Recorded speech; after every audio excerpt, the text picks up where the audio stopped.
Hofu ya Mwenyezi Mungu Subhanahu wa Ta'ala bila ya hofu ya akhera, mwanadamu atajifanyia anavyotaka. Ataua, atanyang'anya, atazini, atalewa, atasema uongo, kila jambo atalifanya kwa sababu moyo wake hauna hofu na Mwenyezi Mungu Subhanahu wa Ta'ala. Hofu ndio inayomfanya mtu atekeleze yale aliyoamrishwa, na hofu ndio inayomfanya mtu ajiepushe na ajiweke mbali na yale aliyokatazwa na Allah tabaraka wa taala.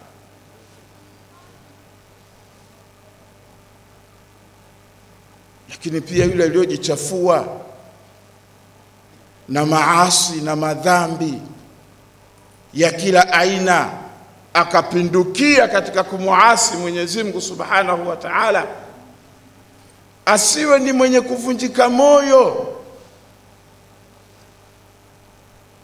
na mwenye kukata tamaa kwamba hatosamehewa dhambi zake na Mwenyezi Mungu Subhanahu wa Ta'ala. Akirudi kwa Mwenyezi Mungu awe na uhakika tu kwamba Allah atampokea, na ndio hiyo raja. Kwa sababu hofu ikizidi sana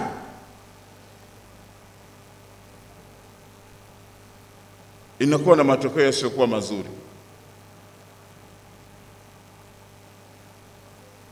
Inampelekea mtu akate tamaa na avunjike moyo.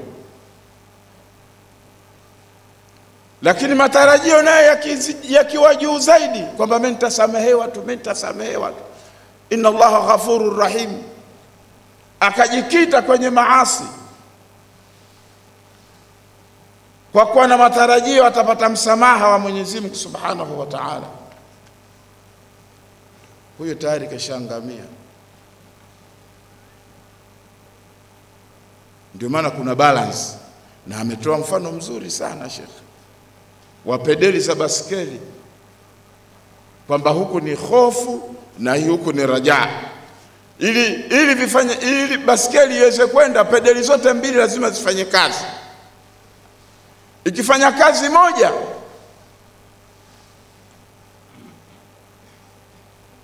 baskeli hiyo haiwezi kwenda kokote. Ndugu zangu katika imani, mimi nilitaka nizungumze athari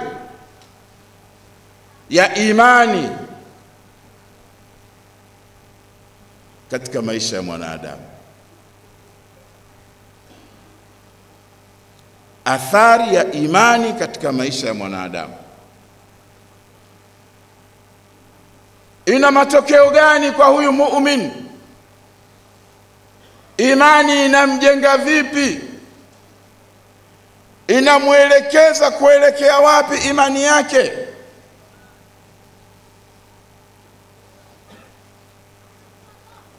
Ni watu wawili tofauti kabisa, tena baina ya mashariki na magharibi, baina ya yule mwenye imani ya kumwamini Allah tabaraka wa taala na akaiamini siku ya mwisho kwamba atasimamishwa mbele ya Allah na atalipwa kwa yale aliyoyafanya katika uhai huu na maisha haya ya dunia,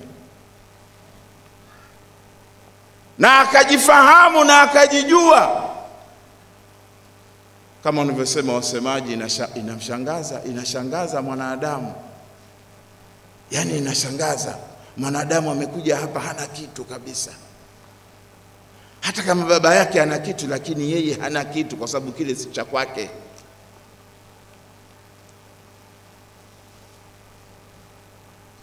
Lakini akajitahidi, akakusanya kila kitu katika maisha haya dunia.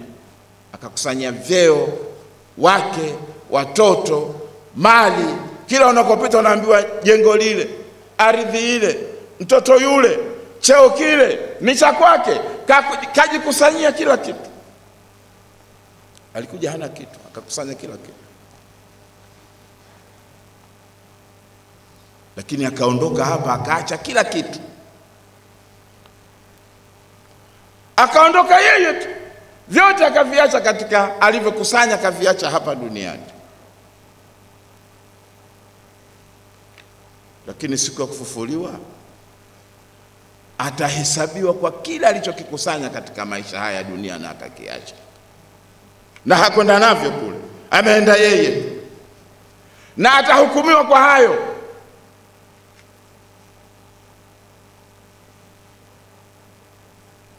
Huyu ndio mwanadamu, sio ng'ombe wala sio mbuzi. Mbuzi hana anachokusanya, hana anachochuma, atazaa lakini mtoto huyo si wa kwake, wala hapewi ubini wake. Ameondoka hana kitu, ataishi hapa hana kitu, na huko akhira hatohesabiwa chochote.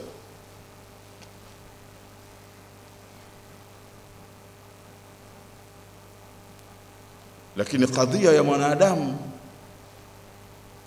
ni tofauti kubwa na viumbe wote walioumba na Allah tabaraka wa taala.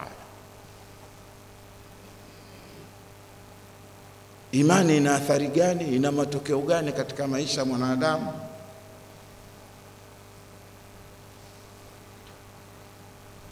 Wanavyoni wetu wanatueleza kwamba imani si jambo la kuachwa kando katika maisha ya mwanadamu.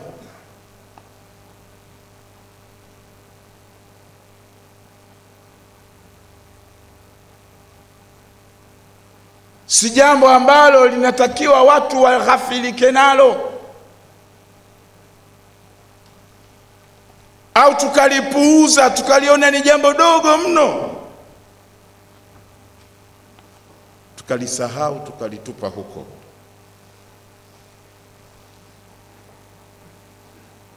Ni jambo kubwa sana. Wanavyoni ahlul ilmi wanatueleza, wal mujtama'u bighairi dinin wala imani, jamii ambayo haina dini, jamii ambayo haina imani, wanasema mujtama'un ghaba. Hiyo ni jamii pori, maisha yao kama vile unavyoona wanyama. Na dunia yetu hii ya maendeleo hivi sasa tunajifunza mengi, tunayaona kupitia simu, kupitia ma TV, vipindi mbalimbali vya wanyama, tunaona maisha yao. Mkubwa mpishe, mwenye nguvu ndio mwenye haki, ndio mtawala, ndio maisha ya poli, ndio kanuni za polini. Mnyonge hana haki. Kwa hivyo nasema mujtama ambao hauna imani, haukubeba imani, ni mujtama ghaba. Hiyo ni jamii pori, kwa sababu watu wake watajishughulisha tu na matumbo yao na tupu zao, hawana kingine wanachoshughulika nacho. Akishashibisha tumbo lake, akishashibisha utupu wake, ndicho atakachohangaikia mchana kutwa anapoamka.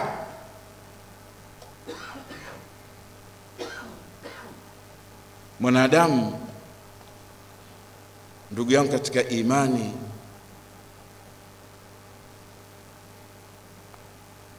akiwa anaendeshwa hana dini wala imani, wanasema huyo ni mnyama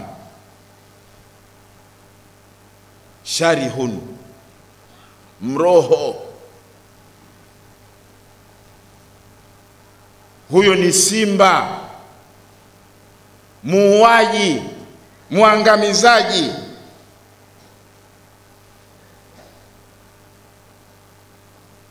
Hana dini. Sasa ana malengo gani ya kuwepo hapa duniani? Uislamu umeeleza malengo ya mtu kuwa hapa duniani. Sasa huyu kazaliwa kajikuta kapewa akili, kapewa utashi. Akili hii na utashi huu anavitumia vipi vitu hivi?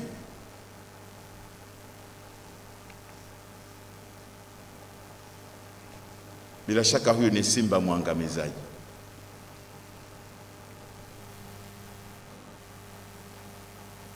Mwanadamu asiyekuwa na dini kalie mbali. Na haya tunayafahamu, sio maelezo matupu tu. Tukiangalia hali za Waarabu kabla ya Uislamu,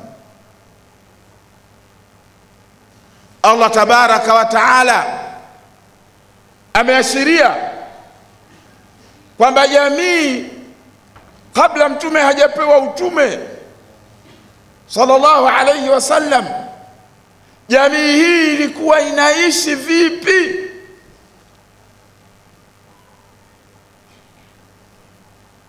Allah katika suratul Ankabut anasema kuwaambia Makuraishi, kuwakumbusha Makuraishi, awalam yarau, hawa Makuraishi wanaopinga, wanaomkataa huyu mtume mimi niliyomleta, hivi hawaoni anna ja'alna haraman amina, kwamba huu mji wa Maka sisi tumeufanya kuwa ni una amani tele, watu wake wanaheshimiwa, wanakopita hawaguswi kwa ubaya, kwa heshima ya ule mji. Lakini waliokuwa nje ya hapo, wazaliwa wa nje ya Maka, wakazi wa nje ya Maka, Allah tabaraka wa taala anasema wayatakhattafu an-nasu min hawlihim, nje hapo watu wanauana, wanakamatwa wakenda kuuzwa utumwa, wanaporwa mali zao. Allah anasema afa bil batil yu'minuna wa bi ni'mati llahi hum yakfurun, wao wanaamini batil ya kumwamini Allah, wanaamini batil ya ibada za kishirikina. Wa bi ni'mati llahi hum yakfurun, na neema za Allah tabaraka wa taala wanazikana, hawazitaki. Sasa ukiangalia hii aya unapata picha ya maisha yalivyokuwa kabla mtume sallallahu alayhi wasallam hajapewa jukumu hili la kuwatoa watu katika ule unyama na kuwaleta katika utu na ubinadamu, uadilifu na haki. Khabbab ibn al-Arati radiyallahu anhu anasema sisi tulimlalamikia mtume sallallahu alayhi wasallam, na yakiwa mtume amejilaza katika kimvuli cha al-Kaaba, kwa kumwambia ewe mjumbe wa Mwenyezi Mungu, kwa nini hutombei nusura kwa Mwenyezi Mungu? Sababu kilikuwa ni kile kipindi cha mwanzo cha da'wa ya mtume sallallahu alayhi wasallam. Upinzani ulikuwa mkubwa, na wasioitaka da'wa ile walichukua kila hatua za kuwatesa, za kuwapiga, na hatua nyinginezo za kuwarudisha hawa warudi katika ibada za kishirikina. Kwa hivyo hali ilikuwa tete, hali ilikuwa ngumu. Khabbab anasema tukamkuta mtume amelala katika kimvuli cha al-Kaaba, tukamwambia ya Rasulullah, ala tastansiru lana, ala tad'u lana, ewe mjumbe Mwenyezi Mungu, kwa nini usituombee nusura? Kwa nini usituombee kwa Mwenyezi Mungu subhanahu wa ta'ala akatutoa katika hali hii ya manyanyaso, ya mateso? Mtume sallallahu alayhi wasallam alikuwa amejilaza. Masahaba walipokuja na kauli hii ikaonekana kama vile waliovunjika moyo na waliokata tamaa. Mtume akakaa kitako akawaambia, qad kana min qablikum, waliopita kabla yenu nyinyi ambao mpo kama nyinyi, yu'khadh ar-rajul, mtu anachukuliwa, linachimbwa shimo akafukiwa nusu kiuno, kisha unaletwa msumeno ukawekwa juu ya katikati ya utosi, akapasuliwa pande mbili.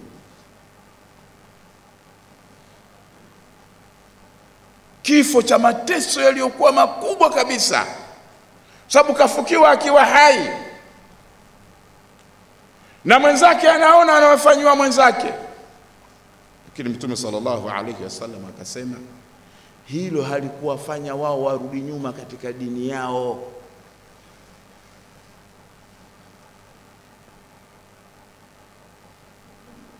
Mtu anapasuliwa pande mbili, unachukuliwa uma wa chuma uliowekwa kwenye moto, unapitishwa kwenye mwili wake namna hii, anachanwa kama vile zinavyochanwa nywele. Lakini bado jambo hilo halimfanya akarudi nyuma katika dini yake.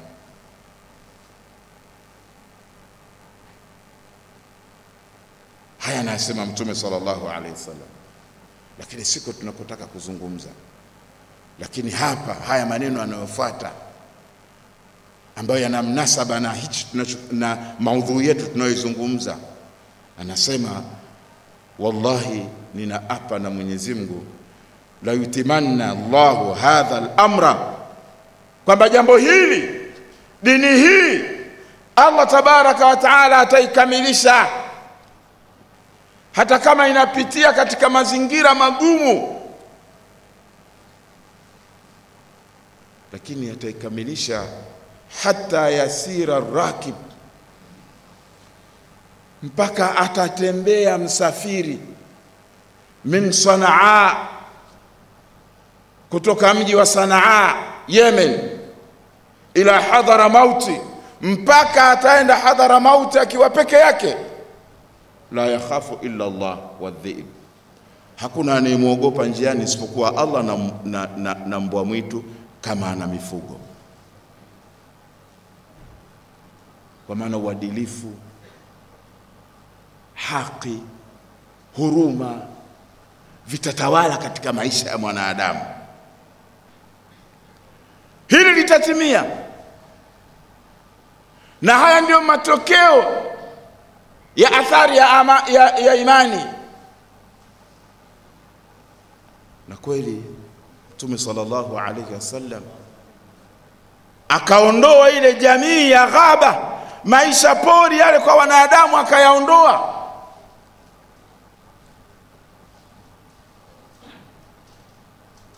Kwamba mnyonge hana haki, mwenye nguvu ndio mpishe. Unaona wanyama porini wanavogombea mizoga.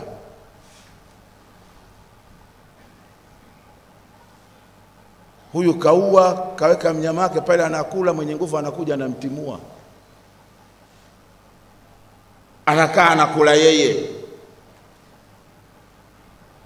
Kwa hivyo tunaambiwa na ahlul ilmi kwamba jamii isiyokuwa na dini wala imani, hiyo ni jamii poli.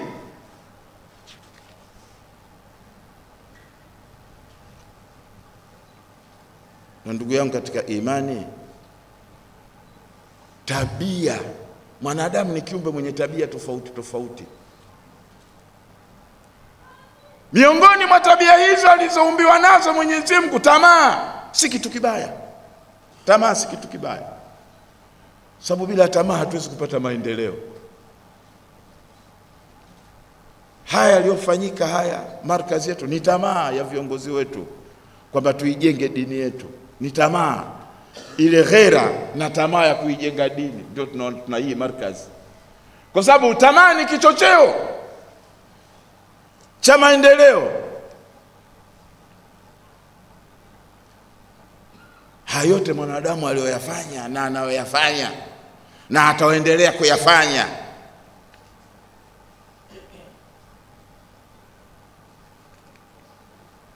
Tamaa. Nipunguze muda wa kazi. Unaona kama vitu tumeweka vikuza sauti hivi, walio mbali wanatusikia kule. Vinginevyo ibidi sote tukusanyane humu na mzungumzaji atumie sauti kubwa mpaka imkauke.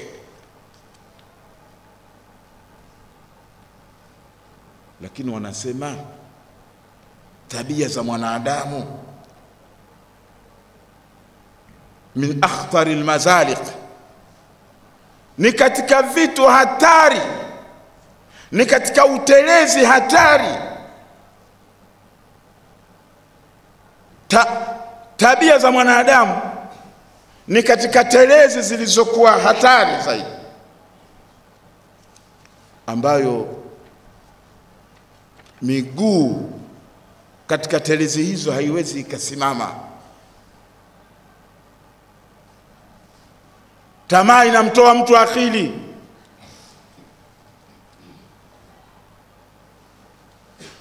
Akafanya ya kinyama.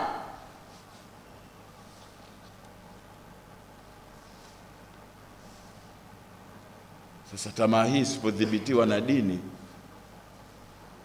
isipodhibitiwa na imani, ndio yale maisha poli ya wanyama. Na Allah hilo amelieleza tena si kwa aya moja, pale aliposema zuyina linnasi hubu shahawat min an-nisa'i wal banin wal qanatir al muqantarat min adh-dhahab wal fidda wal khayl al musawwamah wal an'am wal harth dhalika mata'u al hayati ad-dunya. Zuyina linnasi, wewe utatafsiri kwamba watu wamepambiwa. Watu wameumbwa hivyo. Zuyina kwa maana wameumbwa hivyo kuwa na mapenzi. Akawatanguliza wanawake, mapenzi ya tamaa. Penda mtu awe na mke zaidi ya mmoja, awe na watoto, awe na mali isiyohesabika ya dhahabu na fedha, awe na mifugo isiyo na idadi, awe na wanyama. Leo hii dunia hii tunaona, tunashuhudia watu wenye pesa zao, ana gari za kutembelea pale nyumbani 5 mpaka 10, ni za kutembelea, sio za kazi. Sio za kazi, sio semi kwamba itafuata mzigo kule peleke kule. Hizo ni gari za matumizi yake yeye mwenyewe katika kufuatilia katika maisha yake. Kenda uani kwa gari hizi zote vipi? Kuna wageni ndani sema hizi gari za mwenye nyumba hizi. Hubu shahawati. Allah mwanadamu amemuumba hivyo.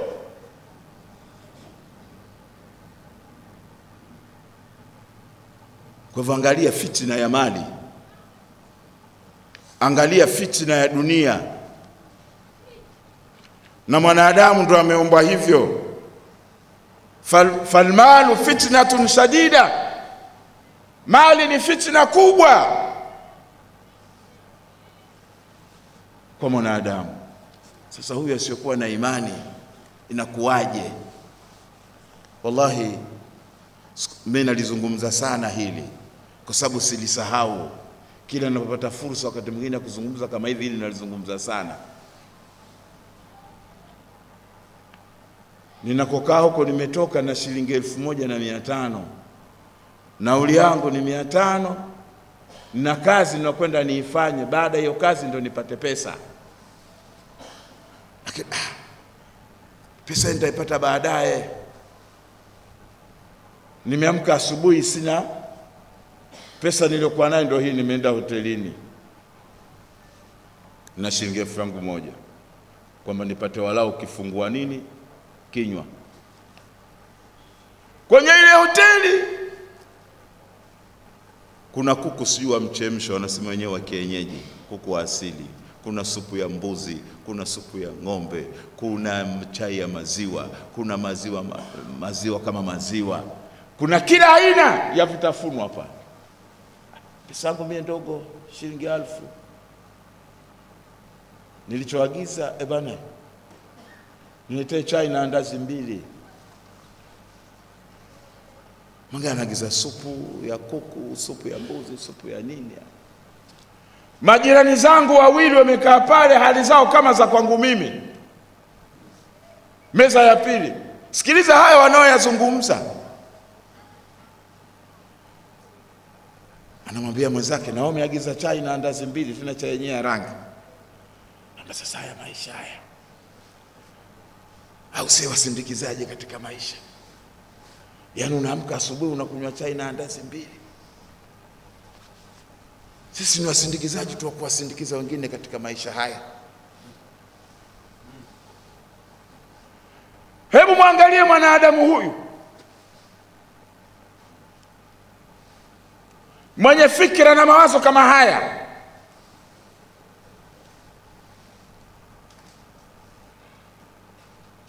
Tupo Waislamu kwanza? Tupo? Huyu ameumbwa ni kiumbe mwenye nini?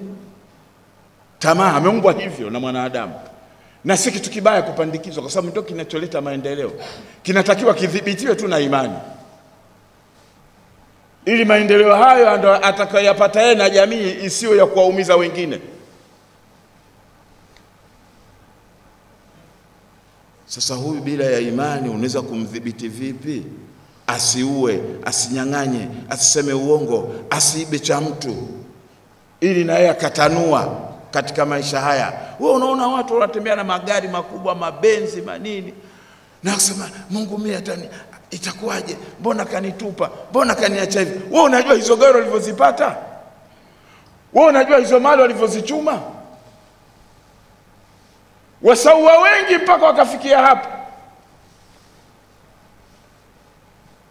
Sio wote, sina maana ya hivyo kwamba kila tajiri kaua, ndio akafikia hapo. Wengine utajiri wao ni wa halali, Allah amewafungulia. Lakini wengine bwana wanasafirisha mpaka madawa ya kulevya kwenye matumbo ya maiti ya marehemu. Nasema bwana, tumepata fursa hapa, madamu huyu tunamsafirisha kwenda sehemu fulani, weka humo mzigo wetu.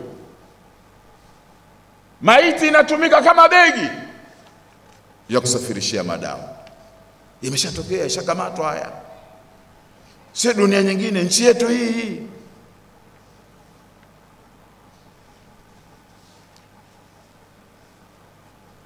Tamaa ya mwanadamu, Mtume sallallahu alayhi wasallam ameifananisha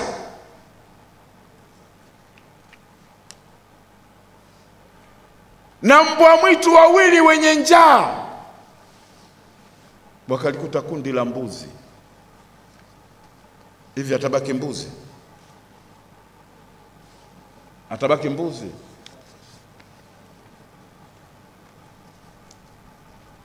Mbwa mwitu wawili wana njaa, wameukuta mfugo usio na mwenyewe, umeachwa tu. Wamekuta kundi la mbuzi, mwenyewe hayupo.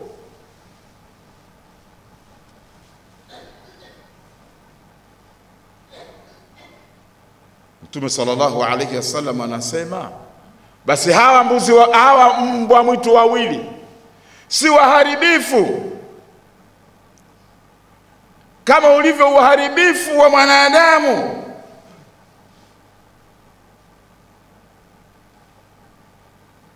Kama ile pupa ya mwanadamu ya utafutaji wa mali na vyeo, ni vitu vinavyoharibu sana dini yake.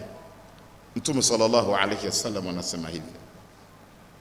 Huu ni mfano mkubwa sana Mtume sallallahu alayhi wasallam aliyompigia huyu mwanadamu, kwamba kwa tamaa aliyokuwa nayo ni jambo ambalo linaweza likaharibu na kuibomoa hiyo dini yake.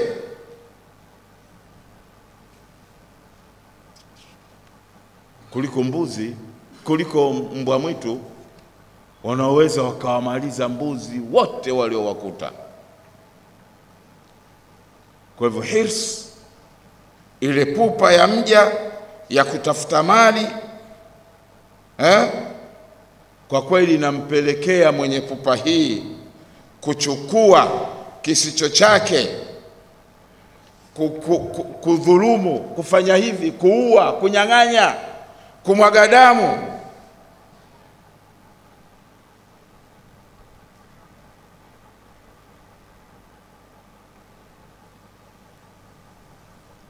Na anakuwa mwanadamu si mwenye kutosheka na kila alichohalalishiwa na Mwenyezi Mungu Subhanahu wa Ta'ala. Kila mwanamke atamtaka yeye, na kila mali anayoiona basi na yeye atataka aimiliki. Akikaribishwa kwenye nyumba, mbona nzuri kupita nyumba yangu, na mimi nitajenga kama hii. Gari hii mbona mimi natembelea gari gani? Hii ndio ya muundo wa kisasa, na mimi nitanunua gari kama hii. Katika vyeo lazima nifike hapa. Kwa nini huyu kafika mimi nisifike pale? Kwa kweli mwanadamu, pupa ya mali na vyeo, hakuna kidhibiti kinachoweza kumdhibiti isipokuwa ni imani. Na hii sifa aliyoumbiwa nayo na Mwenyezi Mungu Subhanahu wa Ta'ala ya tamaa, wa innahu lihubbil khairi la shadid, si ndio anayasema Allah, wa innahu lihubbil khairi. Na alkhair, wanaviona wafasirina wanasema alkhairu almal, kwamba mwanadamu kwa kule kupenda kwake mali kumekuwa ni kukubwa mno. Kalla bal tuhibbuna almala hubban jamma, hapana, nyinyi mnapenda sana mali. Ndivyo alivyoumbwa mwanadamu. Lakini imani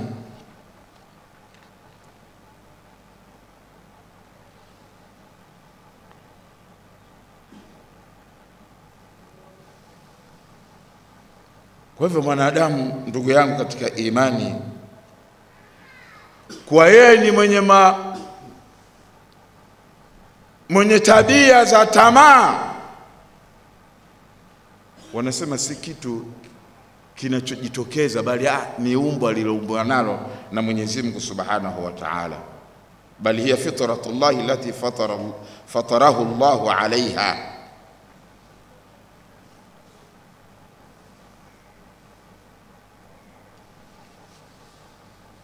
Wanavyoni wanatueleza, innal insana, hakika ya mwanadamu, yusaqu min batinihi, anaongozwa kupitia ndani, kwa ndani.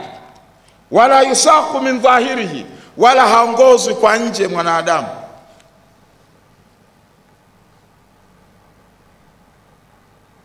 Imani peke yake, imani peke yake ya kumwamini Allah tabaraka wa taala, na kuamini kuna siku kwamba atasimamishwa huyu mwanadamu katika hadhara ya Mwenyezi Mungu Subhanahu wa Ta'ala, na akahesabiwa kwa yale yote aliyoyafanya katika maisha haya, ndiyo ambayo inampa mwanadamu huyu uwezo wa kuweza kupambana na vichocheo mbalimbali vya dunia hii na fitina zake. Hakuna ambacho anachoweza kukitumia mwanadamu kupambana na fitina za dunia.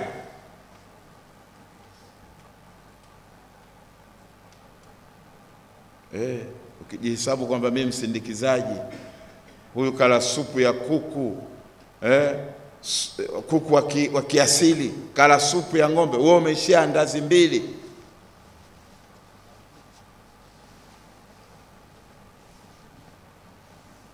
Unatembea kwa miguu, na walivyo na jeuri walio na magari wengi wakakumwagia maji machafu barabarani.